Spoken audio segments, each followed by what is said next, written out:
Every few years, the beauty world digs into its closet, dusts off an old look, and rebrands it for a new generation. And right now, that look is grunge. It's all over TikTok, Instagram, and even the runways. Dark eyeliner that looks like you slept in it, berry-stained lips, pale skin, messy hair that somehow still looks perfect. Grunge is back. But here's the question that keeps nagging at me. Is this revival really grunge, or is it just another trend dressed up as rebellion? If you scroll through your For You page lately, you probably noticed hashtags like hashtag grunge makeup and hashtag clean grunge racking up millions of views. Influencers casually smudge black eyeliner across their lids, swipe on lipstick that looks like it was applied in the dark, and call it effortless. But look closer, and you'll notice the ring light is perfectly set, the filter is flawless, and the entire look, ironically, has taken hours to achieve. It's a curated kind of chaos, a rebellion that somehow photographs really well. And that's where the story of grunge gets complicated. Because grunge didn't start with Sephora palettes or TikTok tutorials. To really understand it, you've got to rewind the tape back to Seattle in the late 1980s and early 90s. This wasn't a glossy era of beauty. It was raw, it was loud, and it was disillusioned. Music was a heartbeat of grunge. Bands like Nirvana, Pearl Jam, Soundgarden, they weren't singing polished pop anthems. They were screaming about pain, alienation, and the feeling that the world was broken. And their look matched that energy. Thrift store flannels, ripped jeans, combat boots, hair that hadn't seen shampoo in days. Makeup, when it appeared at all, wasn't about glamour. It was about rejection. Think of Courtney Love on stage. Her lipstick smeared as if she'd been crying, eyeliner running down her cheeks. It wasn't pretty. It wasn't supposed to be. It was a middle finger to the glossy beauty standards of the late 80s. Grunge makeup was the opposite of perfection. It was imperfection, loud and unapologetic. It wasn't meant for selfies. It was meant to scream, I don't care what you think. But here's the twist. The moment grunge got big, fashion couldn't resist. By the mid-90s, designers like Marc Jacobs and Calvin Klein were putting grunge chic on runways. Supermodels wore slip dresses with Doc Martens. Smudged eyeliner became an editorial choice. And what started as anti-fashion was suddenly being packaged and sold as the new fashion. That irony is at the heart of grunge. A movement built on rejecting consumerism was almost immediately consumed. Fast forward to today, and the cycle has repeated itself. Only this time, it's social media doing the packaging.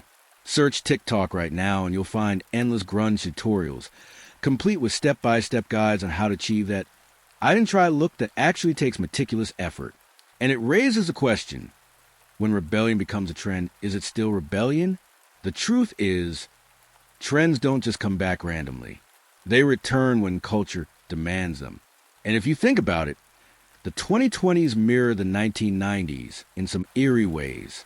Economic uncertainty, political divides, a sense that the world is unstable. Sound familiar? When life feels messy, people reach for looks that reflect that messiness.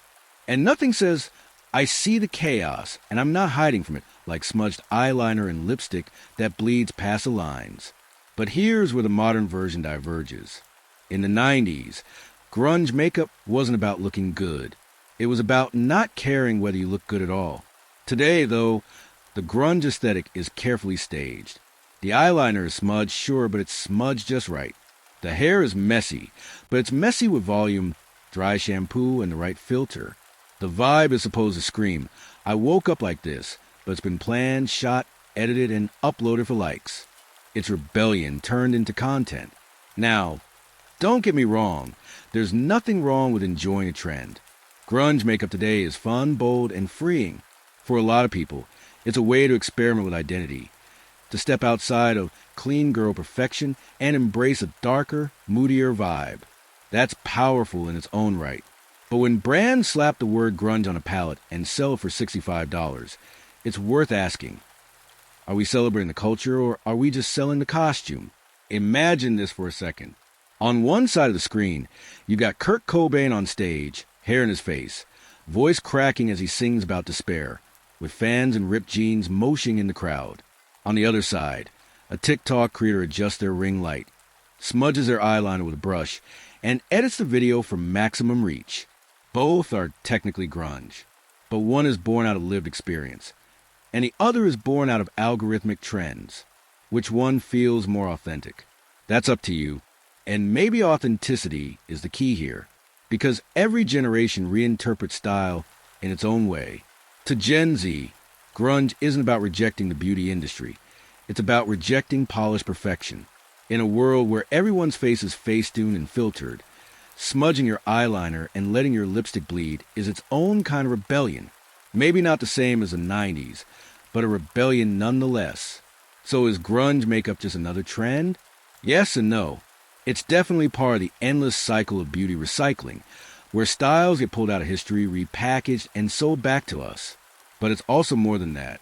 It's a mirror reflecting how every generation finds its own way of saying, I'm not playing by your rules. Whether that's Courtney Love screaming on stage or a TikTok influencer smudging eyeliner in their bedroom, the spirit of rebellion, however commercialized, still shines through. And now I want to throw this back to you. Do you think the grunge revival honors the spirit of the 90s? Or is it just another Instagram-friendly fad? Is this about culture? Or is it just about clout? Drop your thoughts down in the comments, because this is a debate worth having, and I'll be jumping in to reply to as many of you as I can. If you made it this far in the video, thank you. You're officially part of the crew that sticks around for the real talk. And if you're enjoying this kind of deep dive into the meaning behind beauty trends, do me a favor. Smash that like button. Share this video with a friend who's rocking eyeliner right now. And subscribe so you don't miss what's coming next. Because grunge isn't the only revival happening. Y2K, goth, cottagecore, every trend has a story. And on this channel, we don't just wear them, we unpack them. And trust me, the stories are just getting started. Grunge makeup might be messy, but the story behind it, that's crystal clear. It's more than just a look. It's a reflection of who we are, then and now. Subscribe to the channel for more informative videos. Like and comment your thought. See you on the next one.